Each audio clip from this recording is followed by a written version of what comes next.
Hello everybody, welcome back to my channel where we talk all things finance and investing.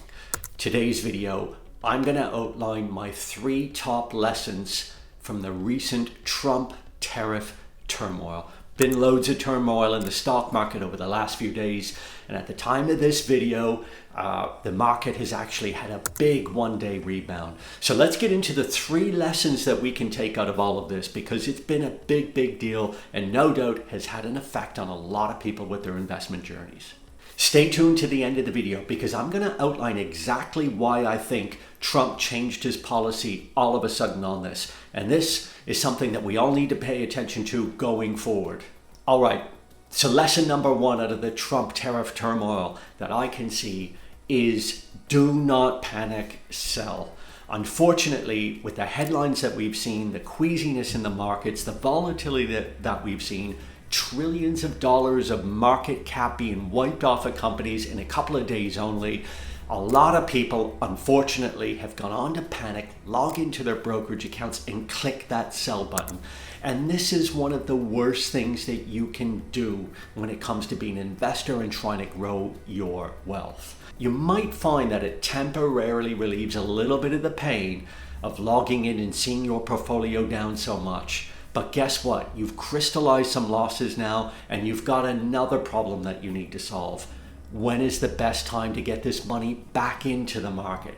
Because as we've seen, if you watch my videos before, staying in cash is a terrible long-term investment. So you've got to then find a way to get your money back in the market. But how do you know when the right time is to come? Because you'll never get a green light from the market itself.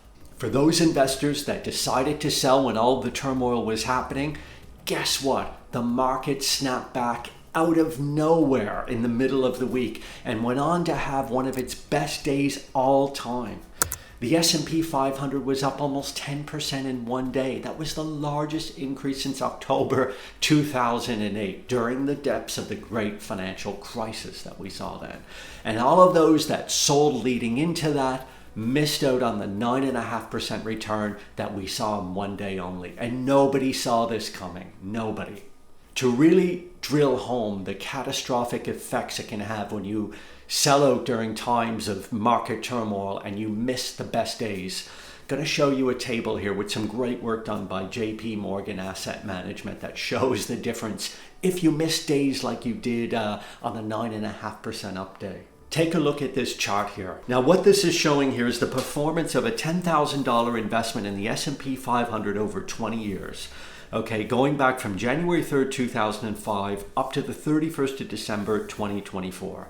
And if you're missing the best days, how significantly it can reduce the return on your investment. So if you had put $10,000 in on January 3rd, 2005 and left it to the 31st of December 2024 and you stayed fully invested, your balance would have been $71,750 as of the end of last year. A return of around 7 times. That is incredible. It's a 10.4% annual return. And that is the market return you've received. Of course, in that time period, we saw the great financial crisis. We saw the COVID pandemic sell-off. But you still managed to bag a 10.4% return if you withstood the volatility. But what if you missed the 10 best days in the markets during that time period? And remember, the 10 best days, they tend to come in and around the worst days as well, like we saw this past week. Your return goes down to $32,000. You've basically cut your returns in half simply by missing those best days. And of course, it gets worse from here. If you miss the 20 best days, you only have $19,724. Giving you an annual return of 3.5%. You've basically gotten the return of a bank account. 30 best days, you'd be at $12,948, and it goes all the way down. And God forbid if you miss the 60 best days of the market that time, your $10,000 would have gone down to $4,712 for a return of minus 3.7%. So as you can see with that chart, missing the best days in the market in that particular time period is absolutely catastrophic. And guess what? You just don't know when those periods are going to be or when those best days are going to be. So don't even try and do it. Do not panic sell. Ride the market through and just capture those long-term returns that you get of around 10% each year. Okay, lesson number 2 that we can take away from the Trump tariff turmoil over the last few days. And that is, you need to really reconsider diversifying your investments.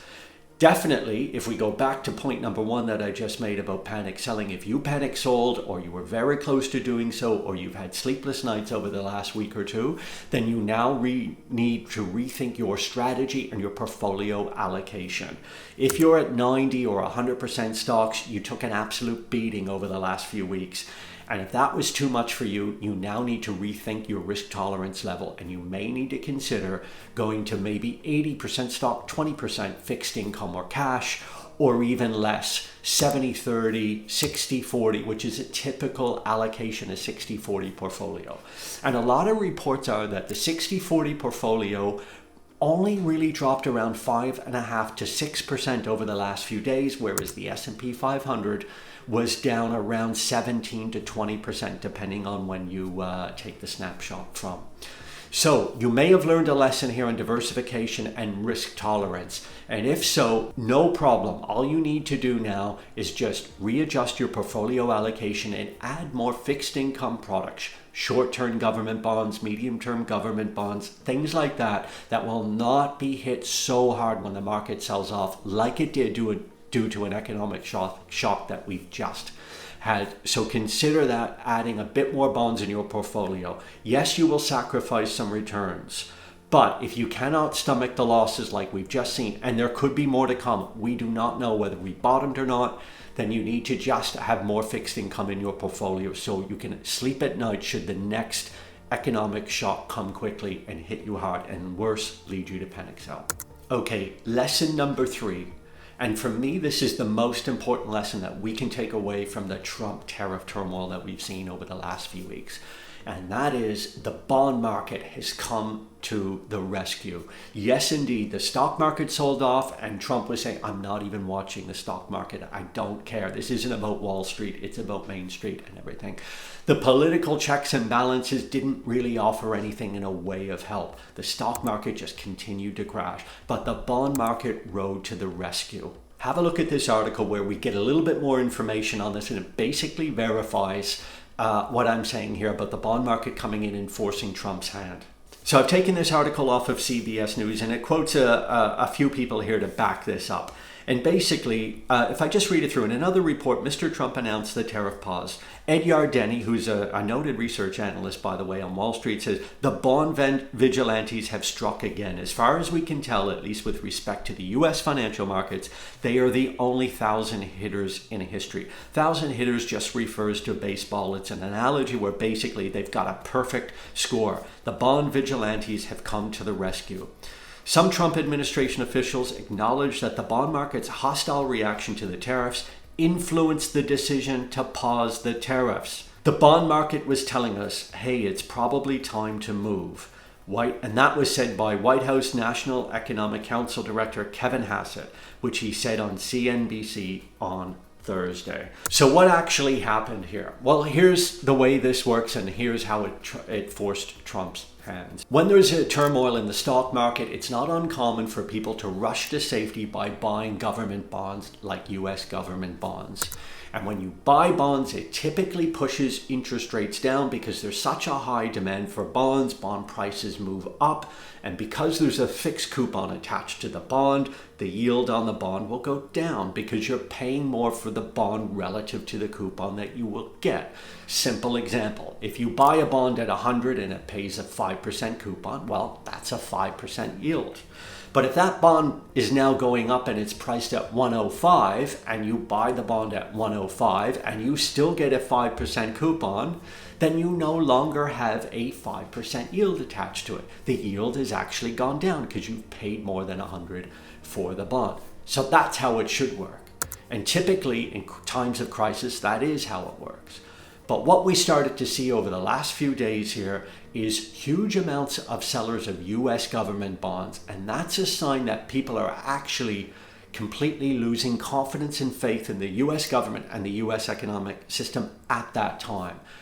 And when central banks around the world, notably China, Japan, and others, start to rush to sell US government bonds, then this is when this actually will reverse. Why? Because bond prices start to come down because of such heavy demand of selling.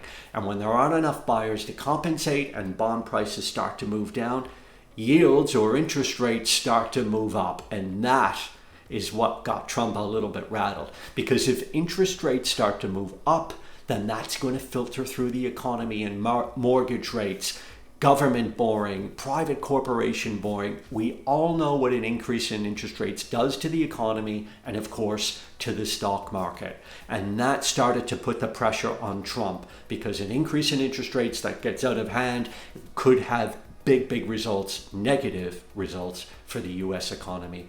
We saw this in the UK with the Liz Truss government. When she tried to do her tax cuts and growth strategy, the bond market and the FX market reacted violently against it, and it actually cost her her job as the Prime Minister of the UK.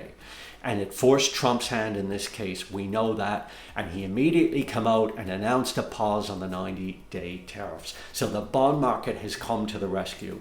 My main takeaway from this, and it's a bit optimistic, but I think we can come to this conclusion. We now know that the bond market is going to provide some sort of safeguard around Trump or any other future presidency if they're going to come up with economic policies that are just too much to handle. The stock market didn't quite do it, but the bond market rode to the rescue. And I think that is absolutely fascinating and something to consider going forward.